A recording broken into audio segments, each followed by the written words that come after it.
بیٹھے ہوئے تھے، ایک شخص آ گیا اور اس نے آ کر کہا حضرت بہت گناہگار ہوں، کیا کروں؟ فرمایا استغفار کرو۔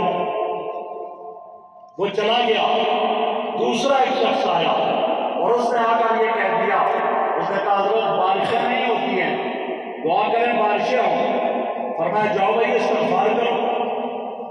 وہ چلا گیا، ایک تیسرا شخص آیا اور اس نے آ کر کہا، کہنے لگا کہ حضرت غریب ہوں، قرضے میں دبا ہوا ہوں، بالکل لاچار ہوں، مسکین ہوں۔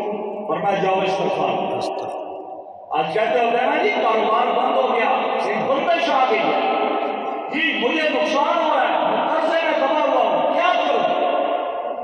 اس وقت بھی یہ کہا، فرمایا جاؤ تم استغفار کرو۔ ایک اور شخص آیا، اس نے کہا کاروبار ہی نہیں ہو رہا، فرمایا استغفار کرو۔ ایک اور شخص آیا اور وہ یہ کہنے لگا کہ حضرت بیٹے نہیں ہیں، اولاد نارینہ نہیں ہے، فرمایا جاؤ استغفار کرو۔ ایک اور شخص آ گیا اتنا میں، اس نے کہا حضرت ایسا ہے کہ باغ پھل نہیں دے رہا۔ آج کل یہی ہوتا ہے نا ہمارے یہاں بھی، باغ پر پھل ہوتا ہے ٹھیک ٹھاک، جالا باری ہوئی سارا کچھ، اللہ ایسے نکالے۔ فرمایا جاؤ استغفار کرو۔ ایک اور شخص آیا اور اس نے آ کر کہا حضرت گھر میں میٹھے پانی کا انتظام نہیں ہوتا، فرمایا استغفار۔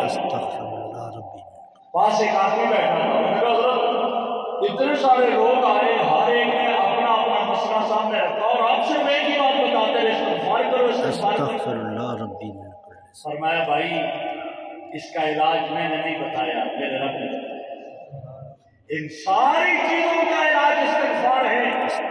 اور حضرت حسن بصری رحمہ اللہ نے قرآن کی آیت پڑھی، اللہ فرماتے ہیں قل تستغفروا ربکم انہ کان غفارا، اپنے رب کے سامنے استغفار کرو، وہ معاف کر دینے والا ہے۔